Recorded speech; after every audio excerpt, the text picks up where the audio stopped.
আসসালামু আলাইকুম। বিপিএল নাটকের ৩ নাম্বার পর্ব কিন্তু আজকে চলছে ভাই। যে পরিমাণে বিপিএল এর নাটক চলছে তাদের বলার অপেক্ষা রাখে না। এই ধরেন যে ম্যাচটা পরিত্যক্ত হয়েছে সেই ম্যাচটার থেকে শুরু করে এই ৩১ তারিখে খেলা দেওয়া, অর্থাৎ আজকে খেলা দেওয়ার কথা ছিল, সেই খেলাটা ১ তারিখে দেওয়ার কথা, সেই খেলাটা ৪ তারিখে। এই যে এই ৩ নাম্বার পর্ব এখন কিন্তু বর্তমানে চলছে। বিপিএল নাটকের ৩ নাম্বার পর্বতে আসে একটা ভালো একটা কন্ডিশন, যেখানে যায় পরিচালক বিসিবি চিত্রনাট্য কলার যে শাখা থেকে বিসিবি যে জিনিসটা সলিউশন করেছে সেটা হচ্ছে যে ১৩ তারিখে, অর্থাৎ ১৩ তারিখে ঢাকাতে ট্রান্সফার হবে বিপিএল। ১২ তারিখ পর্যন্ত সিলেটেই থাকবে, চট্টগ্রাম মাইনাস, অর্থাৎ চট্টগ্রামবাসীর হোন মারার জন্য যথেষ্ট বিসিবি। বিসিবি কিন্তু একদম চট্টগ্রামে যে খেলাটা হওয়ার কথা ছিল সেই জিনিসটা কিন্তু আর হবে না, একদম পুরোপুরি ক্লিয়ারলি ক্যান্সেল করে দিয়েছে, যেটা চট্টগ্রামের জন্য অনেক খারাপ একটা নিউজ, বাজে একটা নিউজ। এবং চট্টগ্রামবাসী প্রতিবার বিপিএল থেকে বঞ্চিত হয়, সে বঞ্চিত কিন্তু এবারও কিন্তু হয়ে গেল, এবং পুরোপুরি এবারে বিপিএল থেকে পুরোপুরি চট্টগ্রাম কিন্তু বঞ্চিত হয়ে গেল। এখানে একটা কারণ আছে, যদি আপনি দেখেন যে বিপিএল এ চট্টগ্রামে কেন গেল না, এই একটা প্রশ্ন কিন্তু অবশ্যই সামনে চলে আসবে। চট্টগ্রামের আউটফিল্ডের অবস্থা খুবই খারাপ, খুবই কন্ডিশন খারাপ, সেটা বড় বিষয় না। সবচেয়ে বড় বিষয়টা হচ্ছে যে ভেন্যু যেখানে বিপিএল এর বাড়ানোর কথা ছিল, রাজশাহীর কথা, বগুড়ার কথা, বরিশালের কথা, কত কাহিনী বিপিএল মানে বিসিবি সুদানির পদের কাছে গালি না দিলে এখানে হবেই না, ইম্পসিবল, গালি না দিলে এখানে গুণ হবে। কত নাটক আপনি মিঠুর মতো সুদানির পোয়া বিসিবির কাছ থেকে শুনতে পেলেন আপনি। মিঠু যে এক মুখে কয়টা কথা বলেছে এই বিপিএল নিয়ে, একমাত্র উপরে মানে গুনে গুনে উপরে আল্লাহ ছাড়া কেউ বলতে পারবে না যে মুখ দিয়ে একটা কথা বলেছে, হোগা দিয়ে একটা কথা বলেছে মিঠু, কিন্তু সব সময়ের জন্য যে কখনো বলেছে বিপিএল এ ঠিকঠাক ভাবে টিম দেবো কিনা, টাকা পয়সা লেনদেন সব ঠিক ঠিক হচ্ছে, সেটা যদি হয় বিসিবি আবার কমিটির টিম বানায় কেন? তো এগুলো বিষয় নিয়ে অনেক আলোচনা আসলে হয়েছে। শেষ পর্যন্ত বিপিএলটা যদি এক কথায় আপনি যদি আলোচনা করেন, এক কথায় প্রকাশ করেন, তাহলে বুলবুল হচ্ছে ব্যর্থ। মানে বুলবুল আগে যে পাপনের সময় যে বিপিএলটা হচ্ছিল সেটা যথেষ্ট, এর চাইতে অন্তত ভালো ছিল।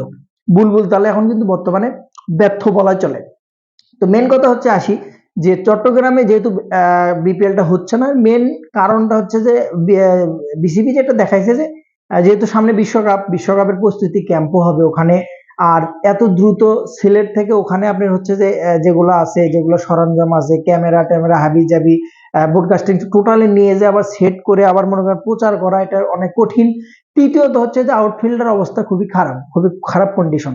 প্রশ্ন হচ্ছে এত কিছু যদি তোমার সমস্যা, তুমি তাহলে আগে কেন বিপিএল শুরু করার সময় যে ভেন্যু এবার ৪ ভেন্যুতে হবে, ৫ ভেন্যুতে খেলা হবে, তারপরে এ হবে সে হবে, নানান কথা, নানান রকমের এত এত কথা তো তাহলে বলার দরকার ছিল না। যেটুকু লোড নিতে পারবেন, মানে মারাবের পারবেন না, ৪ ভাগ সাজাইলেন, তাহলে তো হবে না।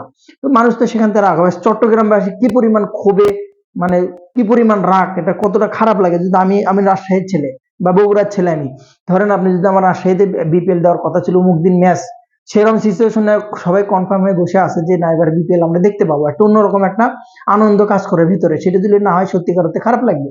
তো এই জিনিসটা বিসিবি যদি না বুঝে এখন ক্যান্সেল করলো, চট্টগ্রামে হবে না। ফাইনাল যেটা আসছে যে 15 তারিখে ঢাকাতে ট্রান্সফার হবে বিপিএল, এবং 23 তারিখে হবে ফাইনাল। যে জিনিসটা আমার কাছে খুবই শকিং লাগছে যে 2 ভেন্যুতে বিপিএল শেষ। তার মানে ধরে নেন আপনি এই যাবতে যতগুলো বিপিএল হয়েছে তার তার ভিতর সবচাইতে জঘন্য খয়রাতি মার্কা বিপিএল এইবারই হলো।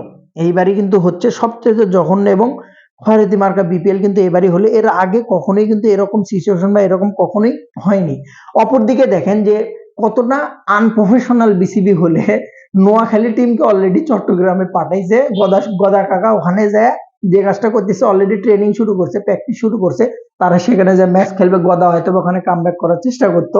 গদা অলরেডি টানা 24 ম্যাচ হারে আছে বিপিএল এ। তো সে নোয়াখালীর টিম এখন অলরেডি আবার সিলেটে আসতেছে, মানে বিপিএল এ মানে বিসিবি একটা একটা দেশের ক্রিকেট বোর্ড কতটা আনপ্রফেশনাল, আনসোশ্যাল মার্কা মূর্খতার পরিচয় দিলে এরকম কাজ করতে পারে। আপনি চিন্তা করেন যে মানুষগুলো টিকিট কাটছে, রেসপেক্ট, সম্মান জানাই, মানুষ, মৃত মানুষকে নিয়ে কিছু বলার নেই, আল্লাহ তালা তাকে জান্নাত নাসিব করুক। এবং খালেদা জিয়া, তো খালেদা জিয়া যেহেতু দুনিয়া ছেড়ে চলে গেছে, আল্লাহ তালা আবারও বলছি তাকে জান্নাত নাসিব করুক, অনেক ভালো মানুষ, দেশের জন্য অনেক কিছু করেছে।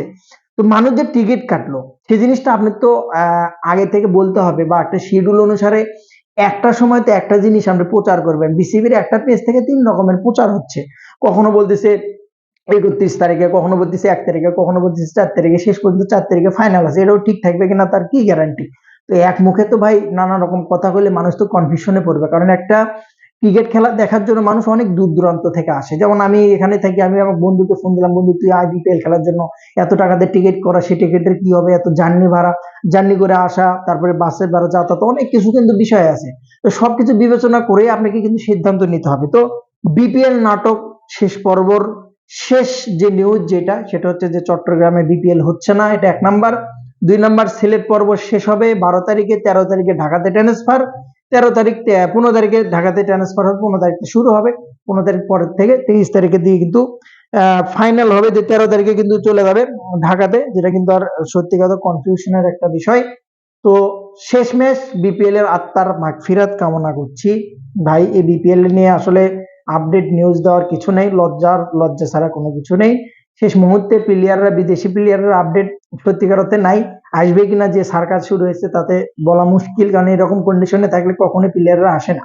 ভালো থাকুন, আপডেট আসলে যাওয়ার চেষ্টা করব, কোনো কিছু প্রশ্ন থাকলে অবশ্যই জানার চেষ্টা করবেন কমেন্ট বক্সে। ভিডিওটি ভালো লাগলে অবশ্যই শেয়ার করুন, যারা ইউটিউবে দেখছেন তারা সাবস্ক্রাইব করুন। সালাম আলাইকুম।